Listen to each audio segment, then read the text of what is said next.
Welcome back to my channel. I run a blog called peaceafrolove.com where I talk about life, beauty, and relationships. So please check that out if you haven't already. This video is another Talks with Tea where I have my lovely cup of tea. It's the same from last week, peach ginger tea. And I sit here and I chat with you about real things that are happening in either my life or in the world or whatever I have on my mind to talk about.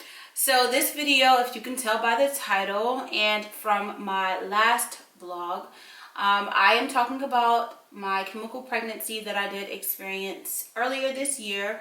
The last vlog, I pretty much was just doing a update on where I've been, what's been going on with me, and I briefly shared information about my chemical pregnancy, but I didn't really go into detail about things that happened actually during that time. It was mostly just about how my year went. So this will kind of touch a little bit more on what was going on during that time, and then what I did to get back to myself and things like that. So stay tuned. So back in April of this year, my husband and I had just came from a holiday or vacation, and maybe a week or so after we got back, after we had intercourse, I had literally right after I began to have a light bleeding that was going on when I went to the restroom. So that night, once it happened, I really didn't know what was going on. I just kind of thought maybe I had maybe a little tear or something, and I just kind of said whatever, I'll check back in the morning. It didn't really alarm me too much, but I was still kind of oh, what's going on? I never had this happen before. So the next morning I woke up, I used the toilet, and there was still some light bleeding, and it was only enough bleeding when I wiped, but it wasn't enough to fill a pad or fill a panty liner or anything like that. But I still, obviously I still put one on just to make sure throughout the day that there wouldn't be a heavier flow. So I got to work, and I was kind of just freaking out just slightly because, again, I never had that happen to me before, and I kind of needed to ask someone right then and there, hey, have you ever experienced this? So one of my good co-workers at work, I know that she has 2 children, and she's also the health nurse, the health tech at my job. So I went to her, and I put her to the side, and I just asked her, has this ever happened to you? And then, or have you heard of this happening before? So she also thought okay, maybe it could be a tear. Sometimes that does happen. And then, she asked me, was there any clotting? And at the time there was no clotting whatsoever. And again, it would only happen when I went to the toilet. So I just thought okay, let me get through the day. I'm not in any pain. I'm not cramping or anything like that. So I don't really want to call the doctor right now because I didn't feel like it was necessary at the time. So a few more days go on, and it's still there. And I eventually did call the doctor, but I still waited quite a bit of time. The bleeding started on a Wednesday. So by Saturday, that morning, I slept all day long. I slept all morning, and then when I got up, there was it wasn't pain, but it was the lower part of my abdomen was a little bit more heavy. It was full. It felt full and heavy, but again, there was no pain at all. So then that's when I thought, maybe it's time to call the doctor just to see, if I can get seen, especially since I do still have this kind of spotty bleeding happening. And again, throughout the week, from Wednesday up until Saturday. Nothing really was out of the ordinary. The only things were like I would come home and I would sit on the couch and I would literally, after I would eat dinner, I would literally like go to sleep like instantly. And I'm like, why am I so tired? But I would like instantly go to sleep. Then I would also like, I would eat and then I just didn't have that feeling of being like super full. So I'm like, why am I like so hungry? And again, I didn't think anything of it. So I ended up calling the doctor and I had to wait because here in the UK, it was going to be a bank holiday, which means like in America is our equivalent of a holiday. So the doctor's office was going to be closed. And the nurse did call me and she asked me a ton of questions. And because it didn't seem like an emergency, she felt that I was okay to wait maybe another day or so to be seen. So by like the next week, so it's probably like Tuesday, I think was my appointment. I go in and by this time I'm not even bleeding anymore. So my doctor did ask me to take a urine sample. So I went back. And when I came back, I did tell her like, hey, I did take a pregnancy test the day before and I did take one today because like, again, I didn't even think that. And my coworker again was like, you should just take one just to see. So I took one. When I first took it, it was so faint. I literally thought like my eyes were playing tricks on me. And I'm like, nah, I don't really think I see anything, but maybe I do see something. So I thought, okay, maybe I'll wait the next day and I'll test again. And when I tested the morning of my doctor's appointment, there was clearly a little bit more of a darker line, but it was still very faint. So I did let my doctor know that. And then she said, you know, okay, I'm going to do a test now. So she did 2 strip tests as well. One came back negative and the other did come back showing a faint positive line. You know, this is where she explained to me that if by like the end of the week or if, you know, I continue to test and the line gets darker, then she'll set up my appointment with the midwife, like call her back and she'll set up an appointment with a midwife. And if by that time the line continues to fade and go away, then that's when she explained to me about having a chemical pregnancy. So basically my egg had implanted, but it basically didn't stay implanted. So it was my body's way of terminating the egg because it could have been something not so healthy with that egg. So it was my body's way of pretty much getting rid of the pregnancy. So by Friday, I ended up testing and my line started to become a little bit more faint, but it was still there.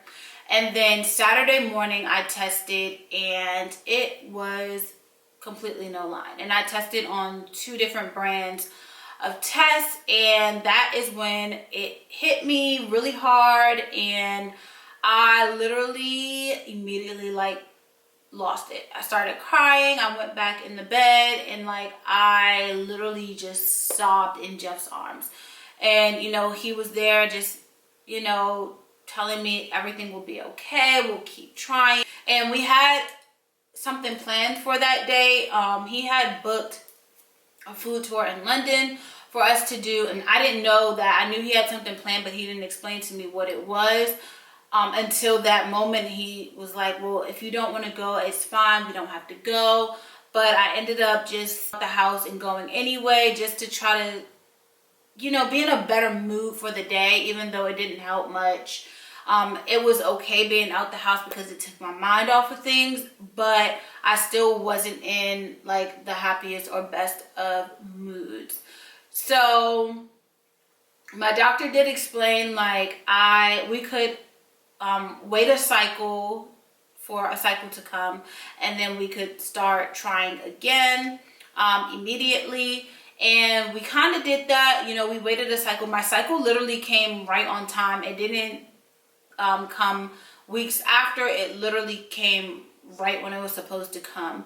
Like some people have to wait another month after their chemical pregnancy happens, or more time after that, but mine came right on time. So I was able to keep track of my ovulation still. And we've been trying still. Whatever happens this month happens.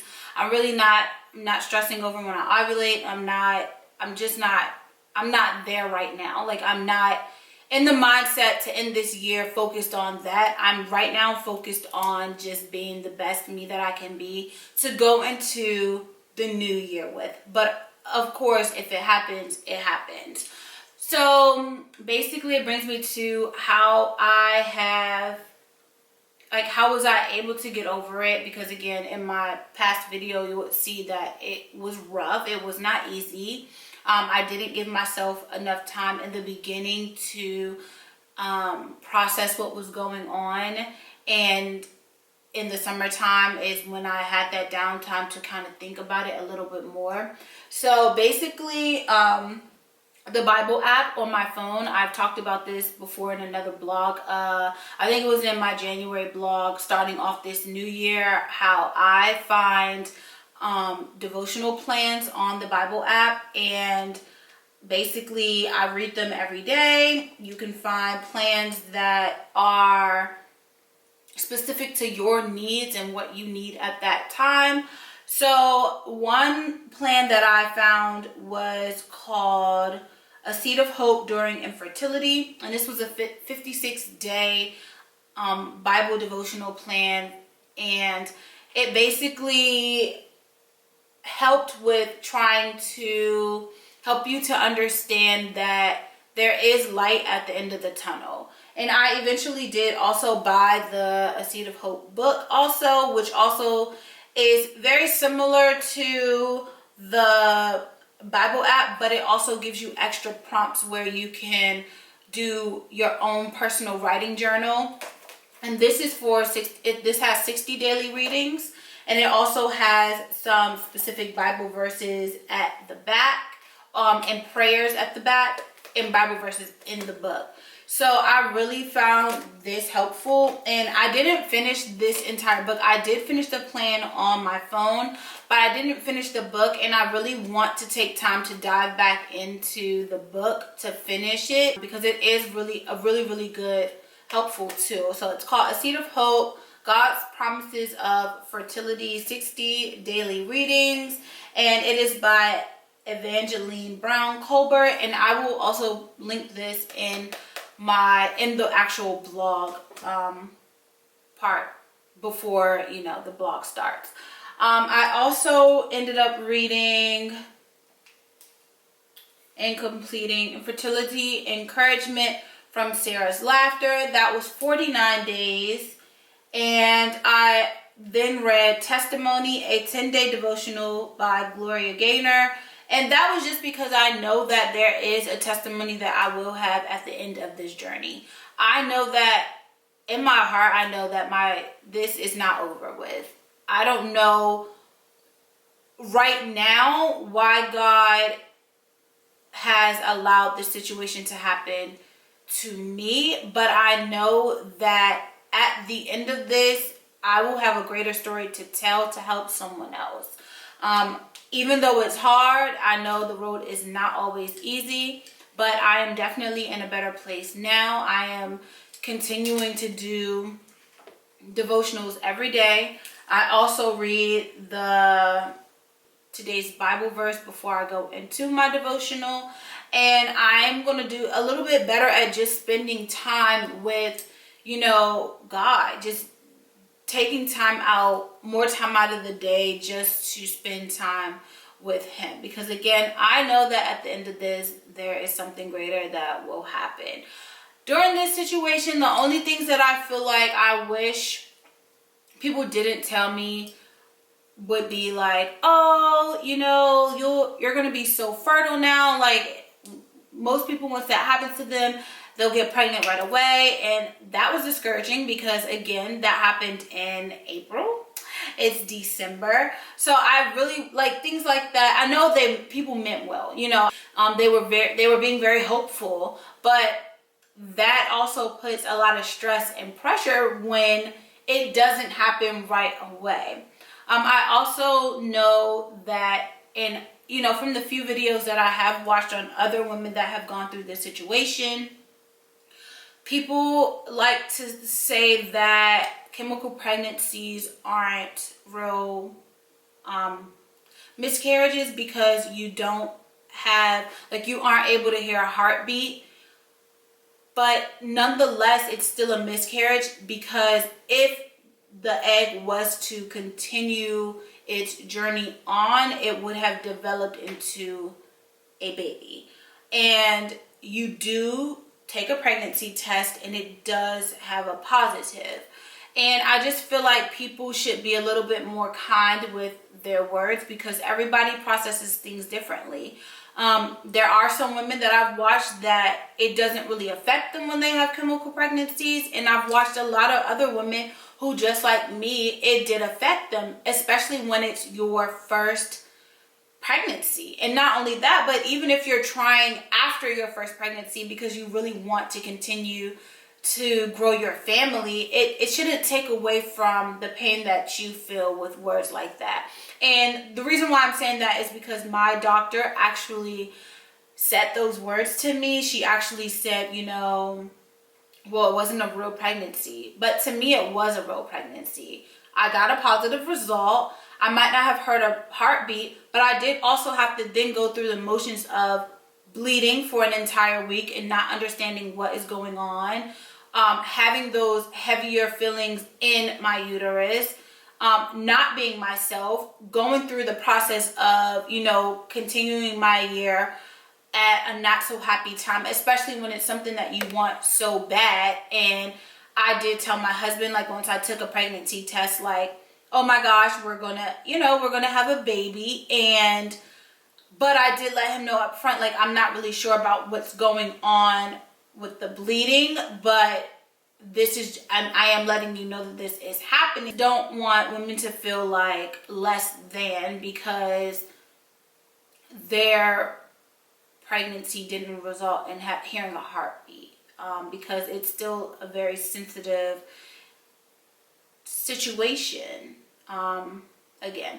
But I am here. It is December, and I literally feel so much better this year. I mean, at this month, not this year, this month. I am ready for 2019 to be tossed out the window. But I'm really praying for an amazing 2020 year. And I really do hope that this video has helped someone else.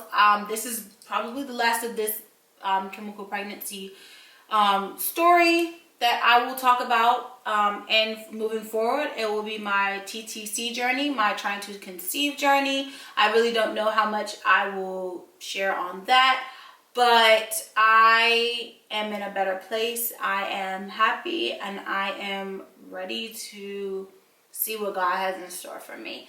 So again, thank you for coming back to watch my videos, and thank you for reading my blog.